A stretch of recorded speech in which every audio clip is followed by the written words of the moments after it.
प्रेक्षक हो, फक्त 15 दिवसांच्या कालावधीत आमचे सर्व शिबिरार्थी माननीय श्री प्रशांत शेट्टे सरांच्या मार्गदर्शनाखाली अभिनीत झाले आहे. त्याची झलक तुम्ही पाहिलीच आहे आणि पुढे पण पाहाल. हो, आता सादर करण्यात आहोत प्रशांत शेट्टे दिग्दर्शित एक नाटिका मज्जाच मज्जा.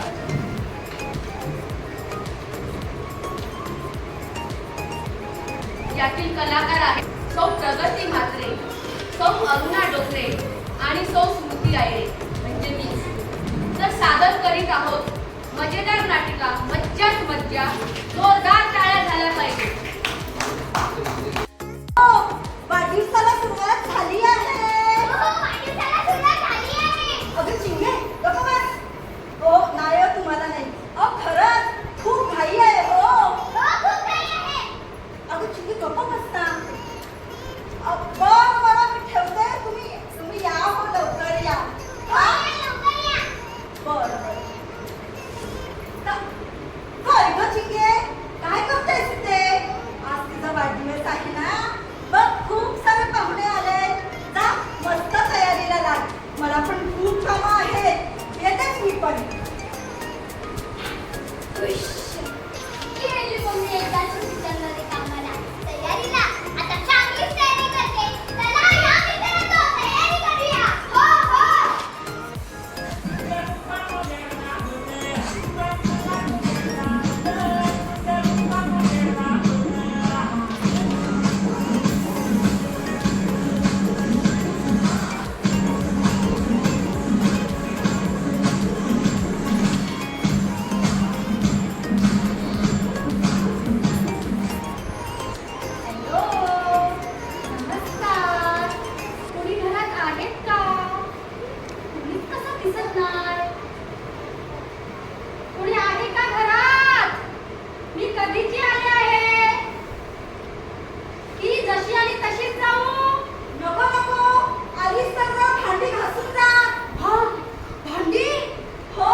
थांबा.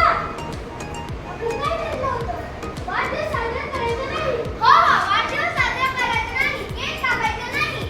अगं ठीक आहे. तू काय करतेस? मी फक्त सूर्योदय पकडली आहे. केक नाही कापणार. शिंगे इकडे ये. अगं, जोपर्यंत आपल्या मागण्या मान्य होत नाही, तोपर्यंत केक कापायचं ठरलंय ना आपलं. सुरी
आधी या बालकांना त्यांच्या चुका तरी कळू द्या.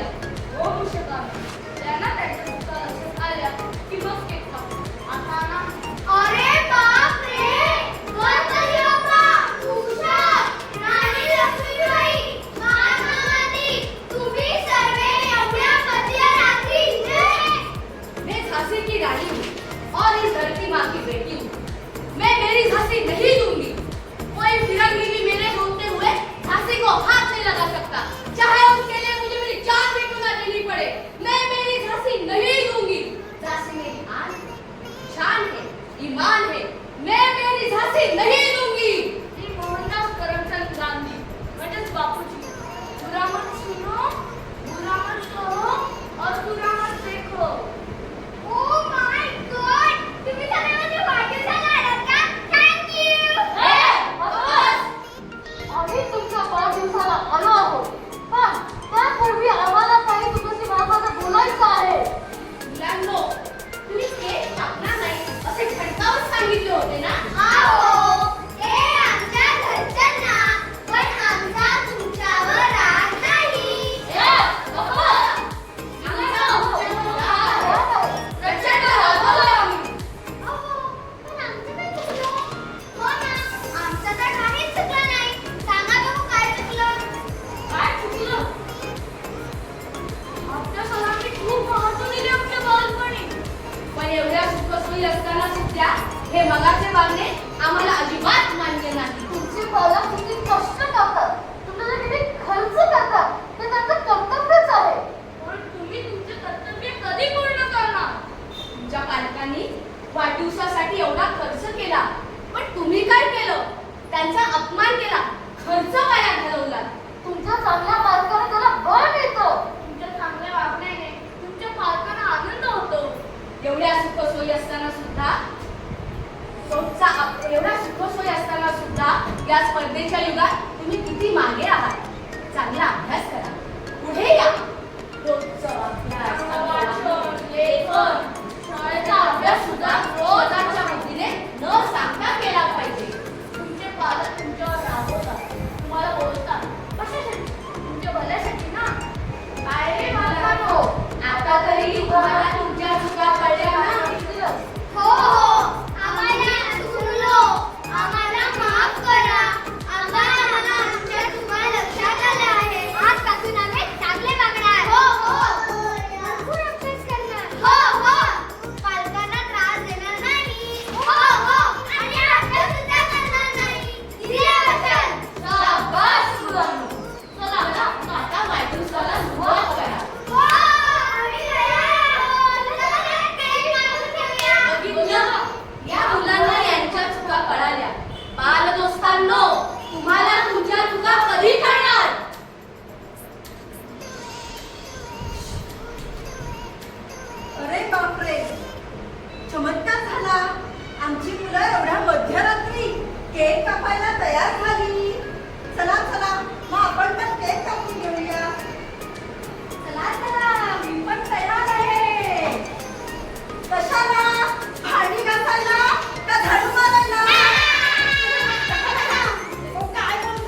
मनोगत सादर करते झाले होते त्या सर्वांनी आता इथे येऊन आपले कार्यशाळेविषयीचे आजच्या कार्यक्रमाविषयीचे मनोगत थोडक्यात व्यक्त करायचे आहे.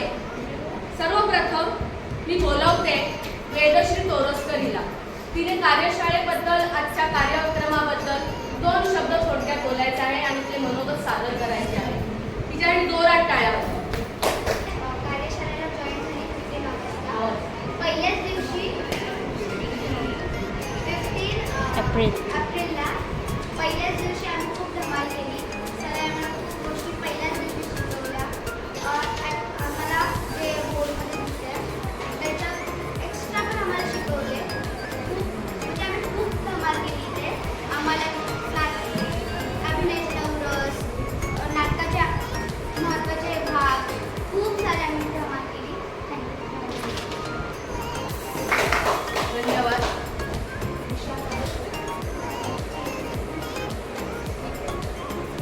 पुढे मी बोलवते प्रगती म्हात्रे यांना. त्यांनी आपले मनोगत व्यक्त करावे.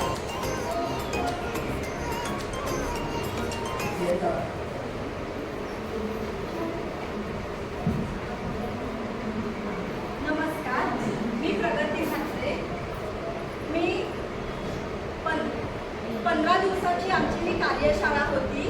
15 दिवस आम्ही इथे धमाल मस्ती खूप केली. सर्वात पहिला मी स्मृती आहिरेचे खूप धन्यवाद माने, कारण की आपल्या उरणमध्ये बघा स्विमिंग आहे, स्केटिंग आहे, योगा आहे आणि वेगवेगळं डान्सिंग आहे, सगळं आहे. पण हा असा क्षेत्र म्हणजे नाट्य अभिनय करायला शिकवणे ही पहिली कार्यशाळा त्यांनी सुरू केली. त्याच्यामुळे सर्वात पहिला मी त्यांचे आभार मानते. मला खूप बरं वाटलं. गेल्या वर्षी आहे ना माझी मुलगी मन्ना, आमच्या घरातले खूप लोक असे टी व्ही सिरियलमध्ये आहेत, माझे नणंद, त्यांचे मिस्टर वगैरे. तर त्यांनी मला आहे ना गेल्या वर्षी सांगितलं होतं की आहे ना पनवेलला आपले अशोक खांदे आहेत ना, त्यांनी क्लासेस सुरू केलेले आहेत. तर मनवाला नेहमी पनवेलला घेऊन जायचं. परंतु काय झालं, पनवेलला DXC स्कूलमध्ये तिथे बाजूलाच होतं. माझे मिस्टर बघून पण आले, पण खूप लांब होतं आणि 1.5 तास जायला 1.5 तास यायला होतं. त्याच्यामुळे ते काय आम्हाला जमलं नाही. परंतु जसं मी तिचा कोर्स पाहिला, पहिला मी तिला फोन केला आणि म्हटलं मी कमीत कमी मनवाला तरी पाठवेल. मग नंतर मी ह्यांचं सेमिनार होतं सुरू होण्याच्या आधी, त्या सेमिनारला आली. मला खूप छान वाटला तो सेमिनार बघून. तेव्हा गणेश रेवडेकर आणि आमचे प्रशांत सर आले होते. मला त्यांची ॲक्टिंग बघून आणि पुन्हा त्यांनी जे मुलांकडून करून घेतलं ते सगळं बघून मला खूप छान वाटलं. त्याच्यामुळे मी विचार केला की मी मनवाला पाठवेन आणि राधाला पण निदान बोलता यावं, स्टेज डेअरी मिळावी याकरता मी राधाला पण पाठवेन असं मी ठरवलं. मग त्याच्यानंतर माझ्या मनात आलं, अरे या दोघी लहान आहेत, ह्यांना इथे येऊन काय शिकवतील, ह्यांना समजेल की नाही. मी म्हटलं अहो आपण एवढी फी भरायची आणि ह्यांना काहीच नाही समजलं. किंवा असंही होऊ शकतं की आपण फी भरायची, मुलांना सोडायचं आणि मग तिकडे आल्यावर सरांचं लक्षच नसणार, असंही होऊ शकतं. यासाठी मी आली इथे बघायला मुलींना काय शिकवता येते. नंतर मी म्हटलं चालेल जाऊन बघूया. तर नंतर मग त्यांनी तसे क्लासेस सुरू केले. सर्वात पहिला माझा गैरसमज दूर झाला की मुलींकडे लक्ष देणार नाही. आमच्या या कार्यशाळेत सरांनी लहानांपासून मोठ्यापर्यंत अगदी जातीने लक्ष घातलं. लहान तरी 2-2 वेळा सांगून करत होते. आम्ही 20 वेळा सांगून आम्ही चुकत होतो. म्हणजे आपल्याला कसं एवढा अनुभव नसतो, म्हणजे आपल्या डोक्यात खूप विचार असतात, खूप अनुभव आल्यामुळे आपली काय ॲक्शन लगेच बाहेर येत नाही. पण ते सर कसे मुरलेले आहेत ना 20-22 वर्ष, त्याच्यामध्ये त्यांना लगेच हसायला येतं, रडायला येतं.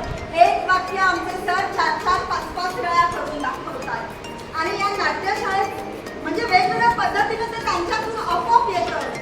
म्हणजे त्यांच्याकडून ही खूप मोठी शिकण्यासारखी गोष्ट आहे. आणि सर्वात मोठं म्हणजे आम्ही इथे आल्यावर काय शिकलो, म्हणजे आम्हाला अभिनय कसं करायचा, नाटक कसं असतं, ते कसं सादर करायचं, कसं त्याची पात्र आहे ना.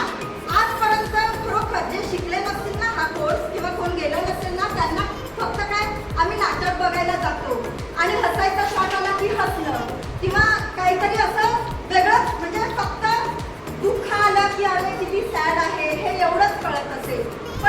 अनाऊन्स केल्यानंतर आज मी टीव्हीवर जेव्हा कुठलाही सिरियल किंवा कुठलाही प्रसंग लागलेला असू दे, हसण्याचा किंवा रडण्याचा, त्याच्यामध्ये काय होतं माहिती आहे, मला आता त्यांची वाक्यांपेक्षा त्यांनी कुठे काय हरकत घेतली हे मला दिसतं. त्यांनी कसं हसले, कसे ते रडले, कोणत्या पॉजला ते थांबले असताना बाकी काय करतायत हे सगळं आता मला दिसतं.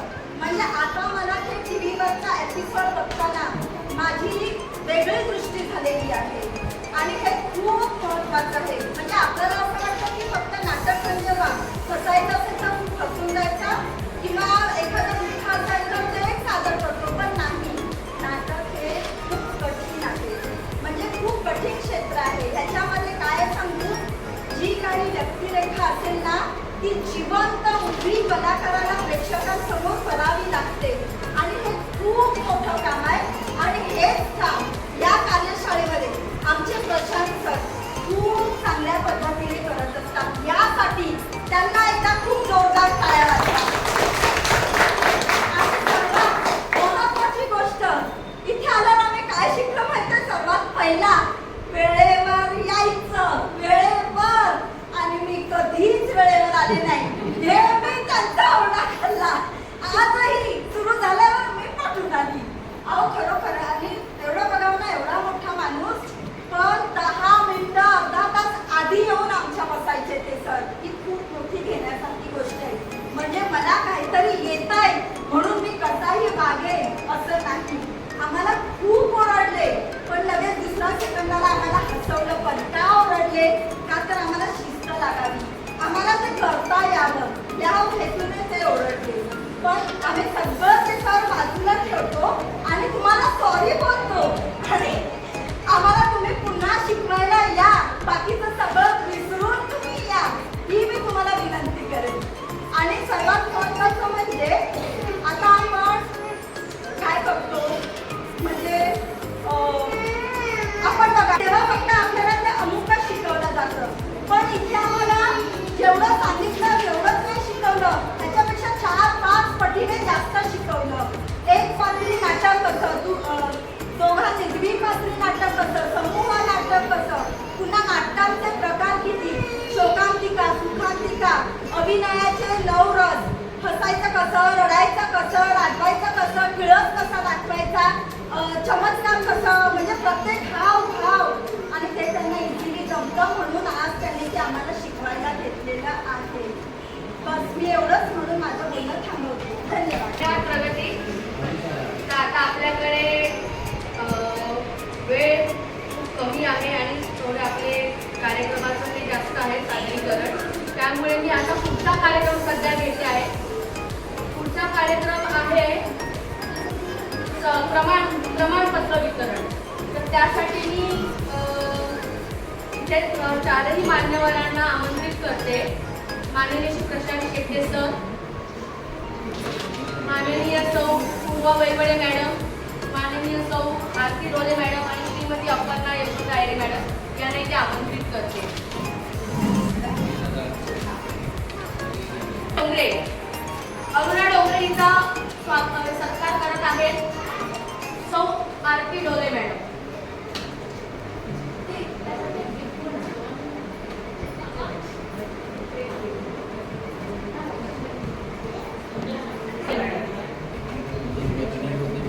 जोरदार टाळ्यांनी कौतुक करा. पुढील शिबिरार्थी आहे जिग्नेश तोरसकर. जिग्नेश लवकर ये.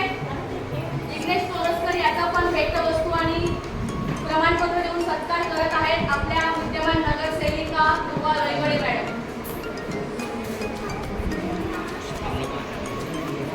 जोरदार टाळ्यांनी त्यांचं कौतुक करा. मुलांचं खरंच कौतुक करण्यासारखं आहे. त्यांच्या क्षमतेपेक्षा ते जास्त इथे ऍक्टिव्ह झाले आणि त्यांनी केलं स्वतः. नंतर मी आरुष भिंगाडे याला इथे आमंत्रित करते, त्याने त्याचा सत्कार स्वीकारावा. आरुष भिंगाडेचा सत्कार करतील श्रीमती अपर्णा आयरे मॅडम.